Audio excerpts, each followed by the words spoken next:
Lo que les estaba comentando antes de que se cortara la charla, que le estaba acá respondiendo a lo que me había preguntado Oscar, efectivamente las PASO son un formato de selección de candidatos y son de los más participativos que conocemos, ¿sí? Digamos, esos están en una distancia bastante amplia respecto a lo que mencionábamos antes de las formas menos participativas, como pueden ser aquellas que involucran únicamente al líder del partido y algunos pocos asesores, ¿sí?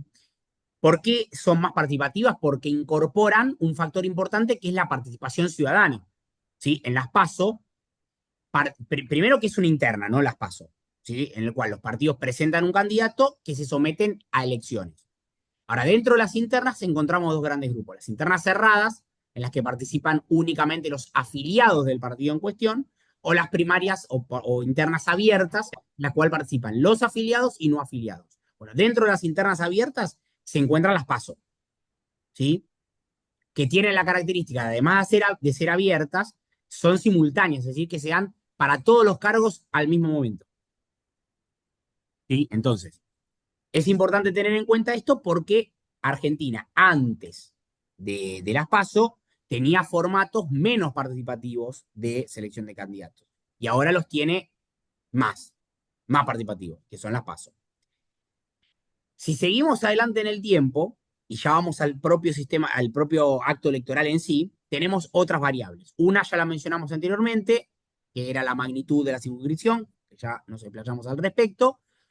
Y también teníamos, por ejemplo, algo que vamos a estar viendo hoy más en detenimiento, que es el tipo de candidatura. ¿Se acuerdan que habíamos identificado así a grandes rasgos en la clase pasada que había candidaturas individuales, candidaturas por lista, y dentro de las listas teníamos las listas abiertas, cerradas, bloqueadas y desbloqueadas, que eso digamos, les digo que lo vamos a ver ahora un ratito cuando veamos boleta única de papel, que sí, lo dejamos momentáneamente de lado y seguimos con las variables del sistema electoral. Más allá del tipo de candidatura, selección de candidatos y magnitud, tenemos otra variable muy importante que era la fórmula electoral. La fórmula electoral, ¿se acuerdan que habíamos dicho en la clase pasada que era el mecanismo, digamos, que nos permite a nosotros traducir los votos que cada partido tiene en una determinada distribución de bancas? ¿Sí? ¿Qué implica la palabra traducir? ¿Por qué yo no hablo de convertir o utilizo otra palabra? Porque la palabra traducir votos en bancas implica que justamente esa traducción, ese paso de la cantidad de votos que cada partido obtiene a la cantidad de bancas que cada partido obtiene, no es lineal, ¿sí? ¿Qué quiero decir con esto? Si un partido obtiene el 20% de los votos en una elección legislativa, por ejemplo, no va a obtener el 20% de las bancas. ¿Qué porcentaje de las bancas obtenga? El tipo de Va a mandato, el depender. 2% Franco, perdón, se te abrió y el este micrófono. corriente sabe que lo manda para acá, lo manda para otro lado. Bueno, decíamos que de la cantidad el paso de la proporción que obtiene de votos un partido a la proporción de bancas que obtiene un partido no va a ser lineal, sino que la fórmula electoral va a determinar de qué manera se hace esa traducción, ¿sí? Hay fórmulas que tienen una mejor proporcionalidad y otras una menor proporcionalidad. Y algunas son totalmente desproporcionales, en términos de que, por ejemplo, puede haber un partido que obteniendo un 40% de los votos se quede con un 60% de las bancas de un Congreso, ¿sí? Entonces, por eso es importante trabajar sobre la fórmula electoral que cada uno de, por ejemplo, los casos que ustedes van a trabajar tiene, para ver cómo funciona este grado de proporcionalidad, ¿sí? Es decir, cuánto se acerca a la proporción exacta, a la proporción lineal que mencionamos anteriormente, ¿sí? Entonces, dentro de estas fórmulas electorales decíamos que teníamos dos grandes grupos. Y dentro de las menos proporcionales, las que no tienen ningún tipo de proporción, están las fórmulas mayoritarias, que tienen como principal característica que el que gana se lleva todos los cargos. Cuando hay un único cargo en disputa, es decir, cuando hay una circunscripción uninominal, solo se puede aplicar una fórmula mayoritaria, ¿sí? Porque hay un único cargo, es decir, solo va a haber un único ganador. Entonces, ahí no nos importa la proporcionalidad. Ahora, cuando nosotros tratamos de aplicar una fórmula mayoritaria a una circunscripción plurinominal, es decir, que tiene una magnitud de circunscripción más amplia, que puede ser, no sé, 5, de 10 o de 20, ahí sí nos va a importar, porque si nosotros aplicamos una fórmula mayoritaria, por más que haya muchos diputados, por ejemplo, el que gana se va a llevar todos los diputados en juego. Ustedes dirán, ¿dónde ocurre semejante desproporcionalidad? Por ejemplo, en Estados Unidos. En Estados Unidos, cuando se van a elegir los miembros del colegio electoral, ¿sí? Sacando dos de los estados, en la mayoría de los estados de Estados Unidos, el que gana la interna, ¿sí? El que gana, perdón, la elección en cada uno de esos distritos, así sea por un voto, se lleva todos los electores de ese distrito. ¿Sí? Entonces hay una fórmula mayoritaria aplicada a una circunscripción plurinominal. No sé, por ejemplo, piensen en el estado que ustedes quieran. Tiene para aportar al colegio electoral 150 electores. Bueno, llegando a los nombres concretos, si Trump le gana a Kamala Harris por 1% de votos en ese distrito, se va a llevar los 150 electores. ¿Sí? No hay proporcionalidad. Solo en dos estados, que si no me equivoco son Nebraska y Maine, es en los cuales sí hay proporcionalidad. Es decir, de acuerdo al porcentaje de votos que cada candidato saque, se va a llevar su determinado porcentaje de electores. Pero en el 90%, 95% de los estados de Estados Unidos sucede la otra situación que les comentaba anteriormente. Como para que lo tengan de ejemplo, porque de hecho ahora lo vamos a ver expresado en noviembre cuando se produzcan las elecciones en Estados Unidos. Así sí, ese dato es importante para que lo tengan en cuenta. Entonces, decíamos, hay fórmulas mayoritarias y la contrapartida es que existen fórmulas de representación proporcional que justamente tienen como principal característica la posibilidad, justamente de lo que decíamos antes, de mantener un cierto grado de proporcionalidad entre lo que vota la gente y lo que, digamos, la distribución de bancas que finalmente ocurre en la práctica. ¿Sí?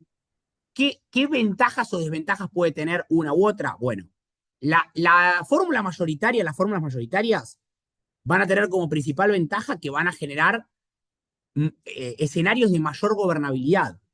¿Sí? Porque le van a permitir al ganador controlar una mayor cantidad de cargos. ¿Sí?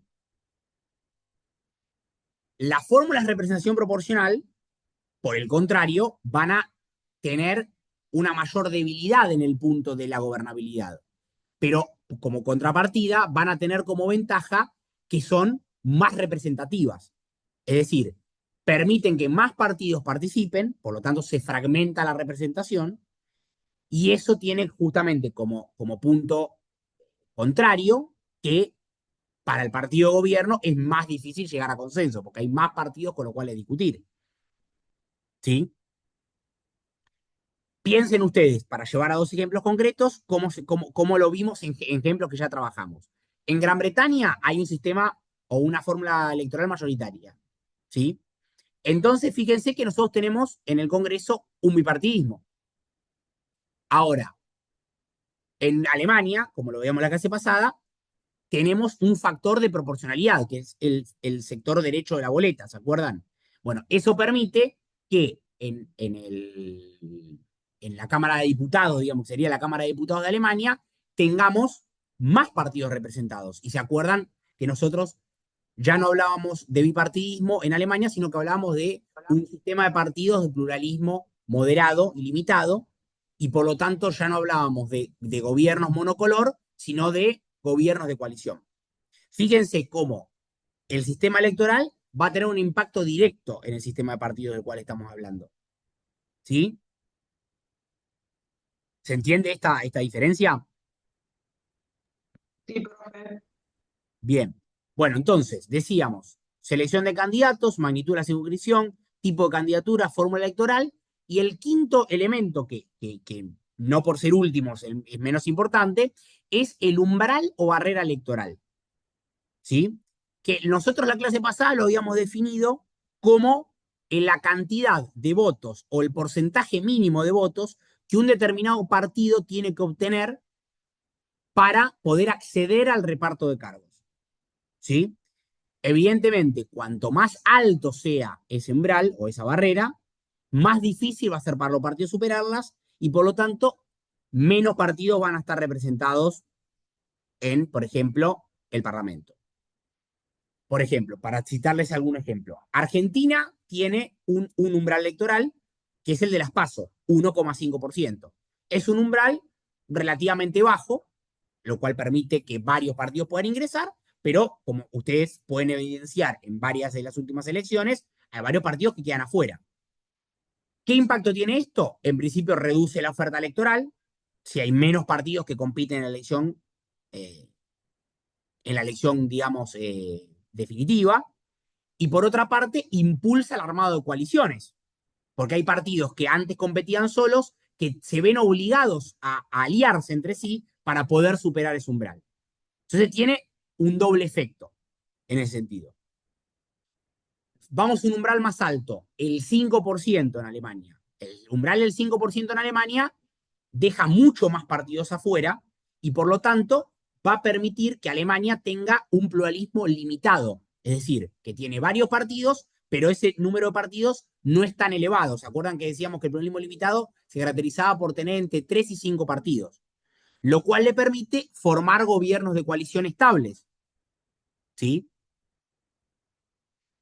Un ejemplo de un umbral todavía más alto es, por ejemplo, el umbral francés, que es el 12,5%. Nosotros todavía no vimos Francia, pero piensen, un umbral del 12,5% implica un umbral que deja afuera a prácticamente el 70% de los partidos. ¿Sí? ¿Cuántos, piensen en Argentina, en cualquier elección, cuántos partidos pueden superar el 12,5%? ¿Sí? Entonces, de acuerdo a cuán elevado es ese umbral, vamos a estar nosotros determinando cuántos partidos ingresan al reparto de bancas, y cuántos quedan afuera. ¿Sí? Entonces, el umbral puede ser una buena herramienta para reducir la fragmentación, que de hecho es lo que intentaron hacer en Argentina y con éxito lo han logrado con la implementación de las PASO. Ante un sistema atomizado, sistema de partidos atomizado post-2001, las PASO reordenaron la oferta electoral por ese doble efecto que decíamos antes, de dejar afuera los partidos minoritarios y potenciar la formación de coaliciones, lo cual redujo la cantidad de candidatos que se presentan en las elecciones. ¿Sí? Entonces, es importante pensar el umbral porque tiene efectos muy importantes sobre el sistema de partidos, por ejemplo. Una consulta. Sí, Eh, Igual tengo entendido que el tema de las PASO acá en Argentina también tuvo un efecto raro que fue que empezaron a aparecer mucha más cantidad de partidos chiquitos. Después, obviamente, no dan el umbral, pero eh, contrariamente a lo que uno esperaría, porque es más difícil el acceso al poder, surgieron muchos más partidos chiquitos. sí, a ver, para aclarar, la cantidad de partidos registrados es una cosa, que es lo que creo que lo habíamos aclarado en la clase pasada. Una cosa es la cantidad de partidos que están registrados en la justicia electoral. Y otra cosa son los partidos importantes. ¿Se acuerdan que decíamos que son aquellos que tienen fuerza electoral o fuerza parlamentaria o aquellos que tienen capacidad de chantaje? ¿Se acuerdan de esto que lo comentamos en la clase pasada con la definición de Sartori? Que serán esos partidos chiquitos. No, los partidos, a ver, el partido O sea, importante no o tiene que ver sea, con su tamaño, no tiene que ver con su tamaño. me parece que yo lo entendí al compañero. Creo que el compañero quiso decir que la cantidad de partidos chiquitos o partidos inexistentes hacían negocios con el sistema que usted dice. Es decir, el Estado se veía en la obligación de aportar dinero a esos partidos políticos para la implementación de boletas y bueno, y la primera vuelta. O sea, se había terminado en un gran negocio para partidos chicos o partidos que prácticamente son inexistentes que nunca llegan a conformar ni siquiera el 1,5% que usted dice, ¿no? Está bien, sí, pero eso no tiene nada que ver con las PASO. Las PASO es otra cosa. Claro, pero, Las características, esos partidos políticos en la primera vuelta van todos a las PASO. O sea, Sí, no es pero de otra no, manera no, irían, no. de otra manera O irían sea, a la elección general también. o sea, no están impedidos de competir en una primera vuelta. Pero no, que no se puede impedir de competir a nadie. Por eso, bueno, pero esos partidos políticos terminaban haciendo negocios con el Estado. A ver, es que acá hay que establecer una diferencia. Una cosa es el partido que está registrado en la justicia electoral. El que cumple con los avales que la ley exige para formar un partido, está en su pleno derecho de participar en la elección. Lo que hacen las PASO es tomar ese universo gigante de partidos, pasarlos por el tamiz del 1,5% y permitir que los que accedan a la competencia definitiva, o la competencia que va a definir el cargo en sí, sea un número mucho más reducido de candidatos, ya sea para diputados, senadores o presidente de la nación. ¿Sí? Entonces, cuando, digamos, si uno compara, por ejemplo, yendo a la candidatura presidencial, que es la más conocida, la cantidad de candidaturas presidenciales que hubo, que había en las elecciones previas al 2011, que es la primera elección presidencial en la que se aplica las PASO, y lo compara con las candidaturas presidenciales que hay del 2011 en adelante, va a ver que hay una caída en picada en la cantidad de candidaturas presidenciales. ¿Sí? Ahora, lo que vos planteás, Edgardo, tiene que ver con si querés, con los requisitos que la justicia exige para formar partidos.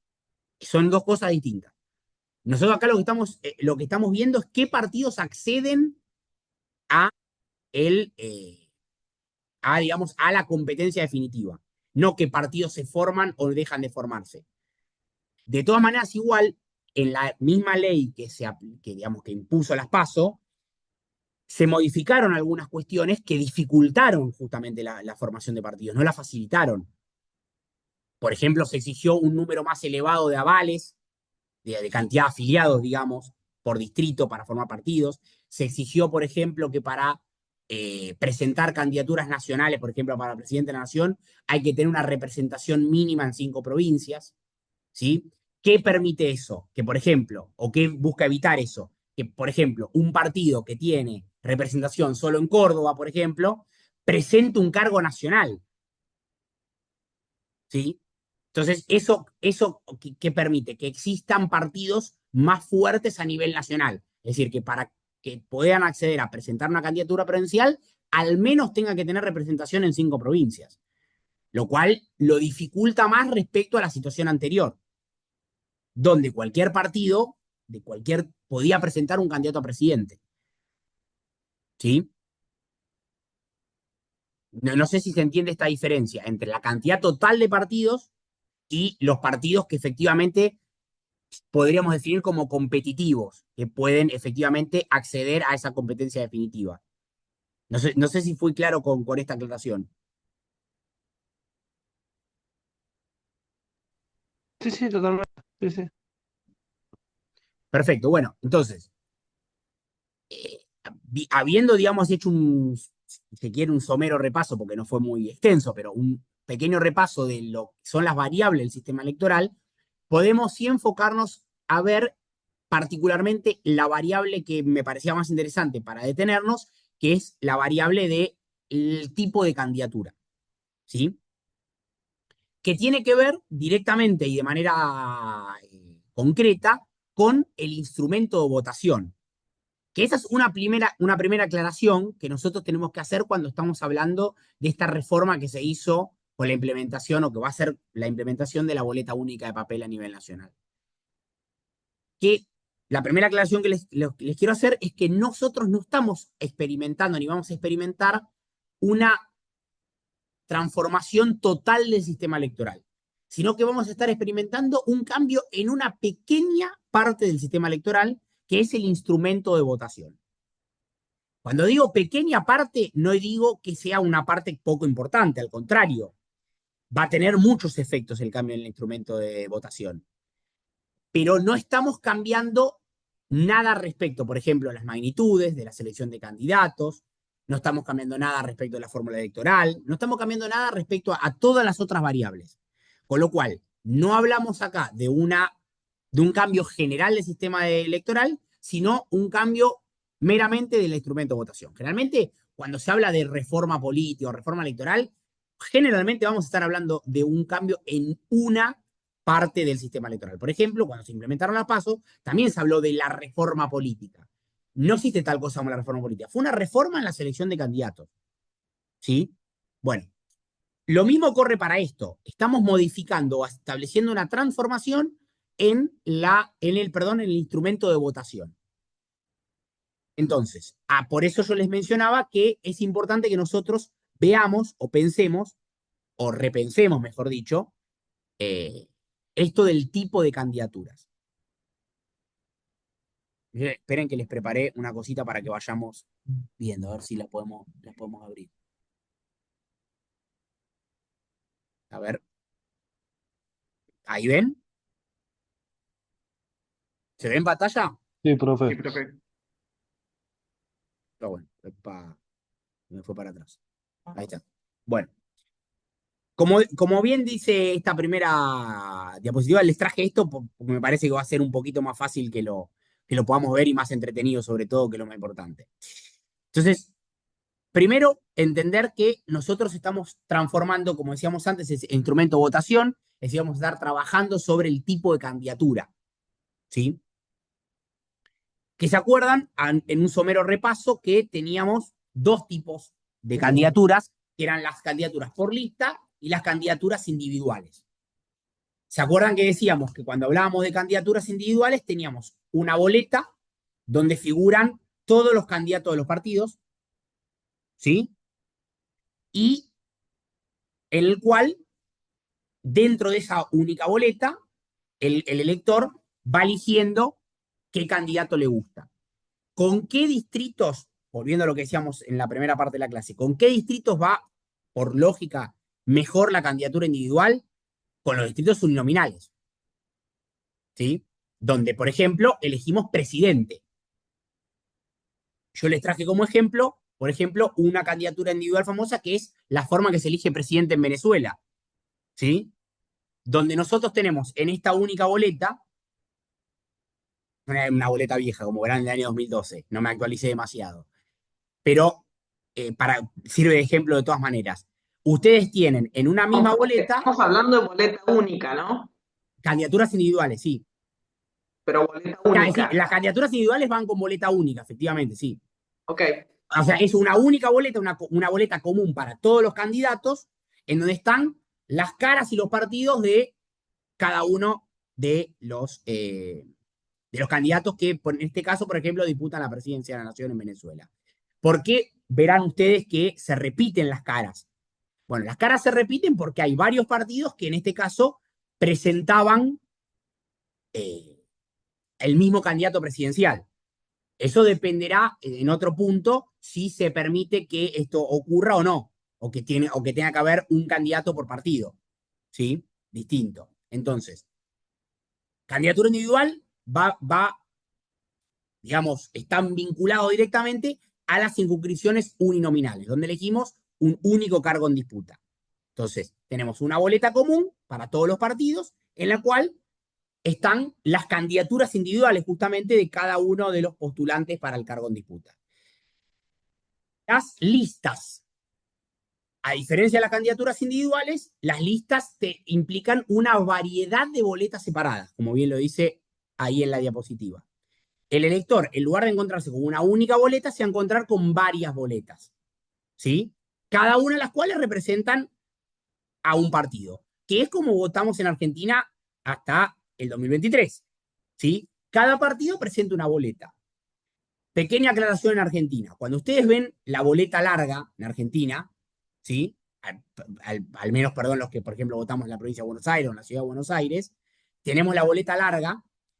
Cada uno de los compartimentos de la boleta es una boleta, ¿sí? Que en Argentina están pegadas entre sí, porque las elecciones, sacando que algún gobernador decida desdoblarlas, o es decir, cambiar la fecha de votación, generalmente todos los cargos se votan al mismo tiempo.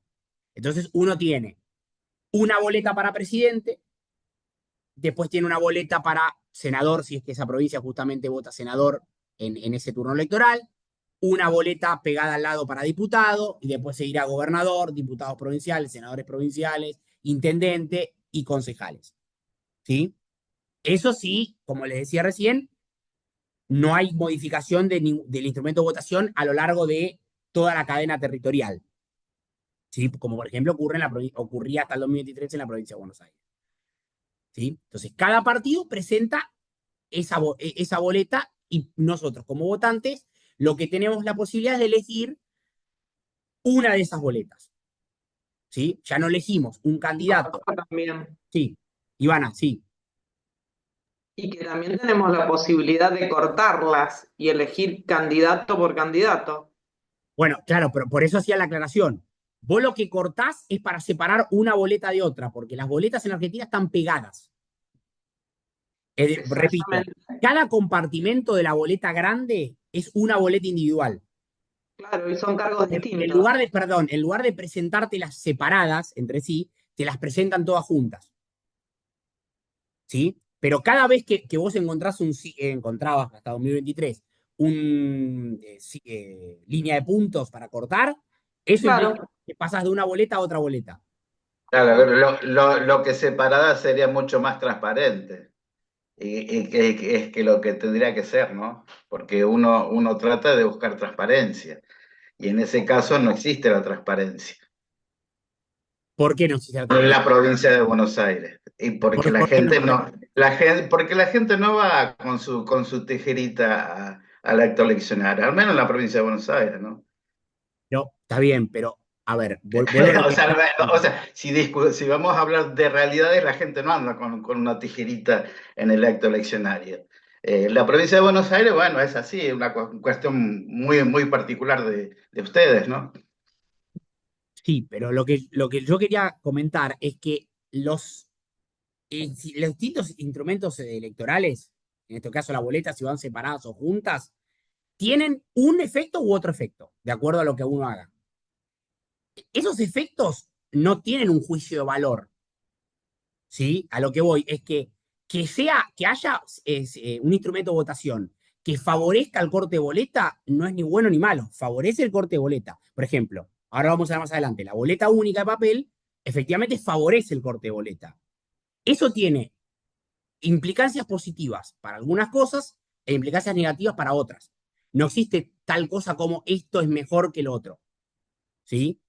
Primero que cada sistema se adaptará mejor o peor a la cultura política, a distintas cuestiones que tienen que ver con el contexto sociocultural de cada lugar donde se aplican. Pero más allá de eso, un cambio en el instrumento de votación va a tener efectos. Eso efectivamente es así.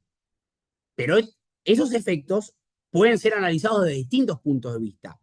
Lo que les quiero dejar, digamos, como comentario es que no existe tal cosa como esto es bueno y esto es malo, sino que este tipo de lista o este tipo de candidatura genera este efecto.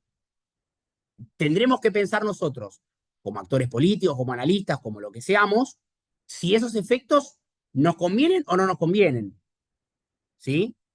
Si fuera desde el punto de vista del análisis, para al menos mencionarlos esos efectos. Pero mi recomendación es que no apliquemos juicios de valor en términos de bueno o malo. Repito, la boleta única, vamos a encontrar, ahora más adelante lo vamos a comentar, vamos a tener un favorecimiento de el corte boleta. Efectivamente, la boleta, como se venía utilizando hasta ahora, digamos, desalienta el corte boleta, si uno lo lleva a esa dicotomía, digamos. Pero insisto que desincentivar el corte boleta también tiene algunos efectos positivos, que ahora igual vamos a ir recuperando. Entonces, volviendo a la explicación primigenia, decíamos que más allá de las candidaturas individuales que recién las mencionamos, las listas, entonces, cada partido presenta una lista. En el caso de Argentina, estas listas van pegadas una de la otra. Lo cual, efectivamente, tiene algo que se conoce como el efecto arrastre, ¿sí? En el cual, al estar todas pegadas, lo más probable es que el votante observe como de manera principal a la candidatura más importante, que es la de presidente, o secundariamente la de gobernador, y de ahí para abajo termine eligiendo a los candidatos. A ver, no necesariamente va a elegir, puede cortar boleta, pero lo que decíamos antes, el efecto arrastre hace que el votante suela elegir de acuerdo a quién es el candidato más importante. Por ejemplo, las últimas elecciones, por ejemplo, le pasó mucho, por ejemplo, a Milei. Milei era un candidato muy importante a nivel nacional, ¿sí? Y arrastró su propio nombre en la boleta, arrastró a candidatos que eran muy poco conocidos para los cargos de ahí para abajo y permitió meter más gente en los otros, digamos, en los cargos de menor jerarquía. Bueno, eso suele pasar cuando las boletas están pegadas, como en el caso de lo que funcionaba en Argentina hasta el 2023. Bueno, esto no se los puse a modo ilustrativo, pero ustedes las conocen igual o mejor que yo, las boletas partidarias. Ahora bien, los tipos de listas, ¿se acuerdan que habíamos dicho que había abiertas, cerradas, bloqueadas, desbloqueadas? ¿Sí?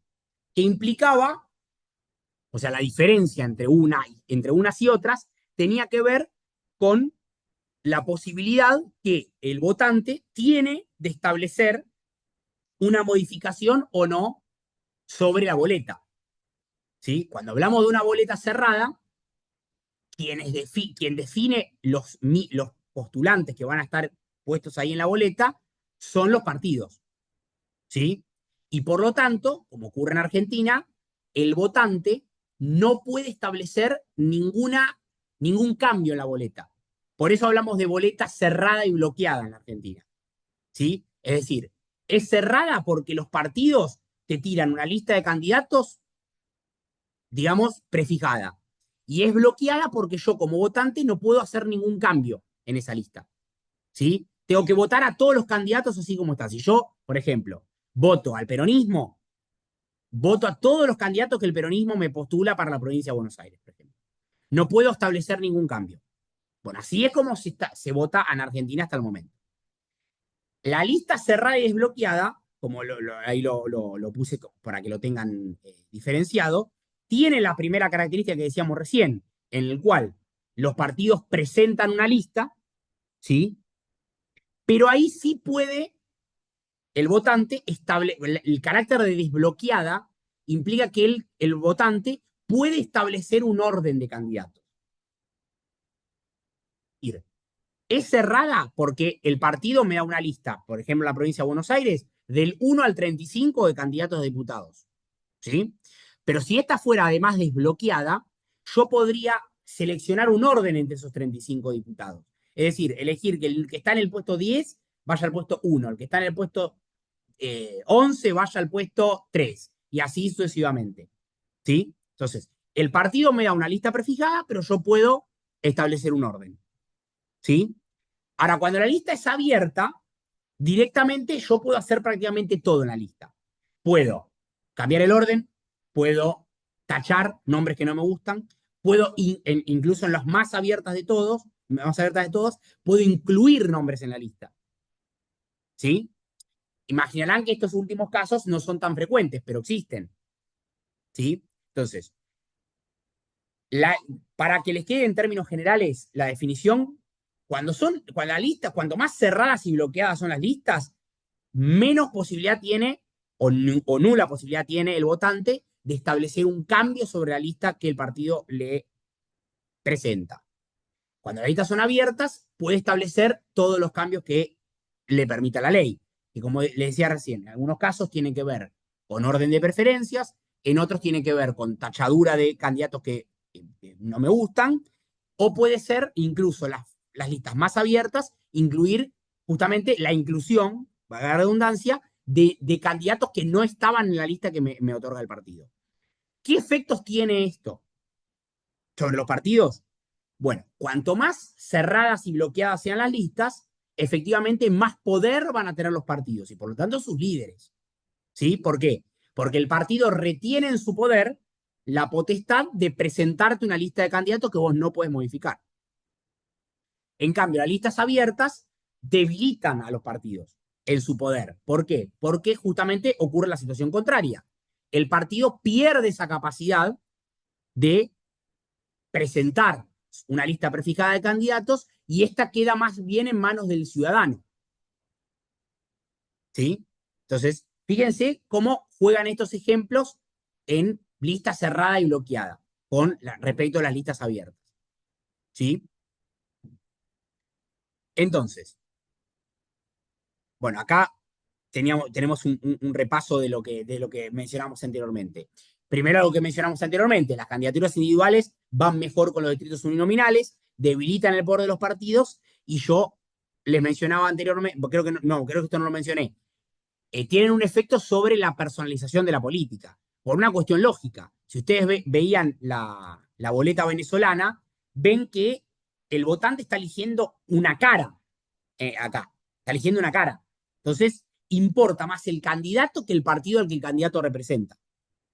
¿Sí? Entonces, eso tiene un efecto sobre la personalización de la política. Contrario a lo que ocurre efectivamente en las candidaturas por listas, que van no solo mejor, como decíamos antes, con los distritos plurinominales, sino que fortalecen el poder de los partidos. ¿Por qué? Porque son los partidos justamente los que te presentan los candidatos. En el caso argentino, por ejemplo, eran los que imprimían y repartían las boletas.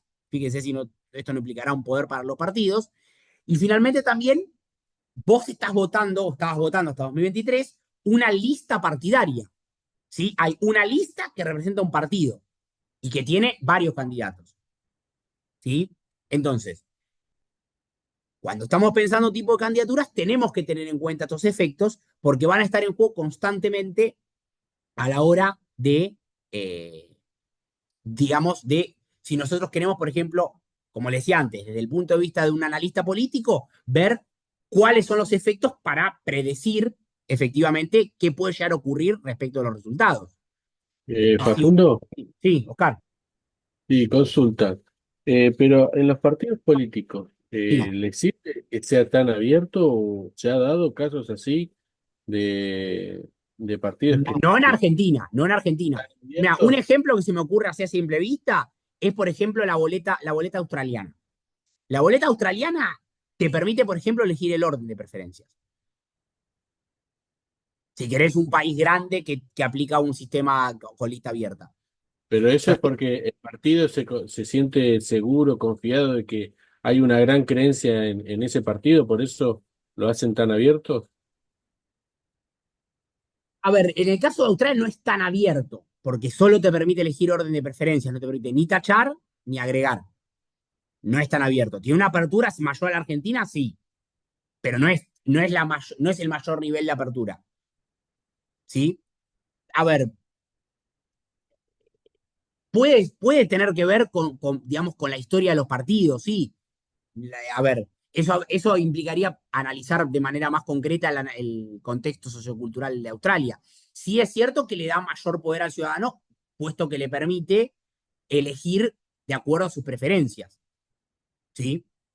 Que después el propio sistema electoral va a procesar cómo esas distintas preferencias que cada votante tiene llevan a un resultado general para todos, ¿sí? Que eso, por ahí hoy no creo que lo lleguemos a ver, pero el caso australiano podemos llegar a traerlo para al menos ver el sistema electoral, que es interesante, porque se conoce como voto único transferible, porque a medida que esas preferencias se van contabilizando, los candidatos que menos preferencias nuclean van quedando afuera hasta que quedan los últimos dos y ahí se define la elección. Pero lo dejo como tema pendiente para que lo veamos de manera más explícita, porque verlo así muy por arriba, evidentemente no vamos a entender nada. Entonces, lo dejo pendiente porque es interesante por ahí para comparar con